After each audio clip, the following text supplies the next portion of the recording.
evening. I'm Brittany Ramsey. Thanks very much for being with us. The contentious issue of hockey nets on Thunder Bay's outdoor rinks prompted a heated debate at City Hall last night. Despite a 9-4 vote to put the nets back, it will be at least 2 weeks before that can happen. The nets were removed last Thursday, leading to a petition with nearly 900 signatures. City staff said it was done on advice from the district health unit in order to discourage large gatherings. The delay in returning the nets is due to a pair of councillors leaving the meeting before the ratification vote. Ryan Benazzo has more. There were passionate arguments made late on Monday night from city councillors on both sides of the issue. These rules are becoming very arbitrary and nonsensical. I, as a councillor, cannot say, well, we're just going to put the nets back and we'll see what happens. What happens may not be all that good. The city's parks manager insists the hockey nets were removed from outdoor rinks on Thursday at the direction of the health unit. It was my understanding as of January 20th that the health unit required us to remove the nets in order to address the reports of non-compliance. But Mayor Bill Morrow, who led the charge to put the nets back, says he's heard otherwise. There is conflicting messages when it comes directly to me, okay, in terms of what may or may not have been said by the health unit. Ultimately, the majority, 9 of 13, agreed that unless the health unit outright objects, the nets should be returned to city rinks as soon as possible. That is carried. But in order to ratify the vote that same night, rather than wait the customary 2 weeks, the ratifying vote had to be approved by that same 2/3 margin. But councillors Brian Hamilton and Shelby Chung, who both voted in favor of returning the nets, left the meeting before ratification. Only 7 ratifying yes votes were cast, and the motion was defeated. We argued for 2 hours for nothing. Chung returned, but Hamilton did not. So still 1 vote short, council then decided to reverse course and delay ratification for the typical 14 days, when it can pass with a simple majority. That delay may ultimately render the motion almost useless. Even if council ratifies its decision in 2 weeks, that's February 8th, meaning the earliest city staff can put the nets back is on the 9th, just 2 days before Ontario's current state of emergency is set to expire. So there's no nets on the rink, right? Meanwhile, a separate decision to advocate that local ski hills be allowed to reopen was far less contentious. Council unanimously voted to lobby the province to make an exception for the 2 Thunder Bay hills, arguing tourists from COVID-19 hotspots in southern Ontario aren't coming to the Northwest to ski. Ryan Benazzo, TBT News. It's unlikely that City Council will dive headfirst into a fare-free transit system anytime soon, but some councillors seem ready to at least dip a toe into those waters. Transit manager Brad Loroff faced a number of questions last night about the possibility of going fare-free one day of the month. Loroff says that would likely cost the city at least $115,000 a year, but he admits it's a difficult calculation to make. Councillor Andrew Folds indicated he plans to bring a motion on transit fares forward during Wednesday's city budget meeting, believing it will help those with the most limited resources.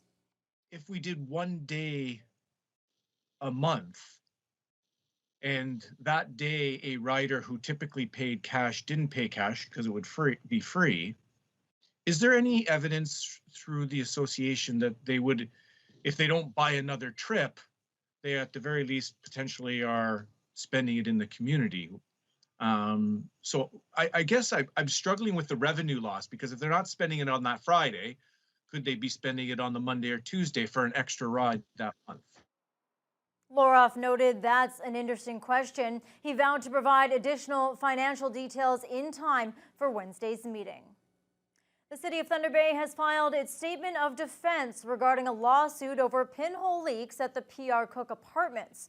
The statement of claim was filed in October by St. Joseph's Care Group, calling for the city to pay $350,000 for damages from the leaks. The seniors complex saw 46 units with leaking copper pipes in 2019 and another 53 units last year. St. Joe's claims the city was negligent when it decided to add sodium hydroxide to the local drinking water system in 2018. The city has hired Toronto law firm Thiel Group, LLP, to represent it in court. The firm says the city did nothing to cause or contribute to the development of pinhole leaks at PR Cook. It also claims the copper pipes in the building were worn out and past their life expectancy, and that St. Joe's has taken no steps to replace them. None of the claims have been proven in court. The city is also facing a major class action suit seeking $350 million for property owners across the city affected by pinhole leaks. The District Health Unit reported 11 new cases of COVID-19 today, all of them located in the Thunder Bay and surrounding areas. 4 of the new cases are at the local correctional center and 1 is at the district jail. 4 of the other cases are related to close contact. Officials with the union representing correctional officers say they have now 6 staff members at the Highway 61 facility who have tested positive for the virus out of a total of 120 who worked there and were recently tested. Meanwhile, 16 cases around the district were considered to be resolved today, bringing the total active cases down to 150. There are 3 people in the regional hospital battling the virus. 1 of them is in the ICU. Premier Doug Ford is calling on the federal government to introduce a temporary ban on direct flights from countries with new COVID-19 strains. Ford was at Pearson Airport today. Colin DeMello has details. As Ontario sees a rise in the number of new cases of the COVID-19 variant, more attention is being paid to airports and international travel, with the Prime Minister now promising additional measures are on the horizon. To make sure that we are further discouraging non-essential travel. During the early days of the pandemic, Canada sealed off its borders to most foreign travelers, while Canadians and permanent residents could still travel for essential purposes. Earlier this month, anyone returning to Canada had to get a negative COVID-19 test before boarding their flight. But still, volunteer testing at Pearson Airport revealed a problem. People were still testing positive. With the few thousand tests that we've done, a positivity rate of 2.5%. 30,000 people are flying in to Pearson every single week on international flights. The Premier is now calling on the federal government for 3 things: a ban on all international travel from countries with the variant, including Brazil and Portugal, new quarantine measures, including COVID-19 isolation hotels for 14 days for international travelers, and mandatory testing for all international travelers who arrive at Canadian airports. Make sure that it's mandatory to get tested both ways, a pre-flight test, and when you arrive, another test. While the Prime Minister didn't announce any new measures today, the government seems to be weighing the consequences. We are reliant on supply chains from around the world for food, for goods, for essential medications, and we do not want measures that we have to have an impact on those essential supply chains. Provincial critics say a delay in decision-making could lead to more cases slipping through. A more concrete plan on vaccine distribution for the Thunder Bay District has been announced by the regional hospital, and because of the delays from Pfizer, the second round of immunizations will be pushed to the maximum number of days for some people. The vaccine will soon be brought to long-term care residents along the North Shore with the goal of having them complete by February 5th. Those will be the only first doses going out in the coming weeks due to the shortage across Canada. The timeline for second doses has changed so that only residents of the 6 long-term care homes in Thunder Bay will be given their final vaccination in the 21 to 27-day period. All other groups will be vaccinated no longer than 42 days after their first dose. To date, more than 2,600 vaccines have been administered in Thunder Bay. All long-term care residents who requested a shot now have their first dose. Over half of LTC staff have also been vaccinated, some with second doses already. New statistics from the Thunder Bay International Airport show just how much flying was impacted last year due to the pandemic. In 2020, just under 239,000 passengers traveled through the airport compared to 2019's total of 850,000. When travel restrictions were implemented in the spring, air traffic plummeted by 80% during the last 9 months of the year.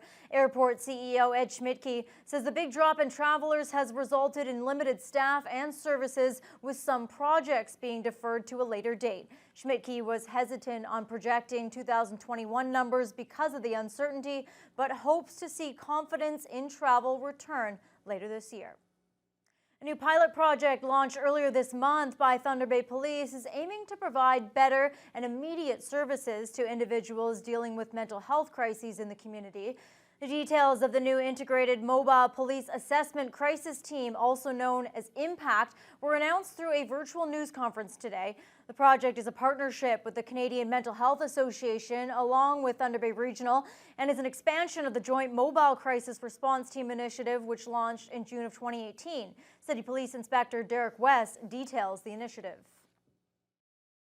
This team is comprised of one police officer and one crisis worker working together to respond to all mental health related calls for service that the police receive or are referred to from crisis on a 24-hour, 7-day-a-week basis.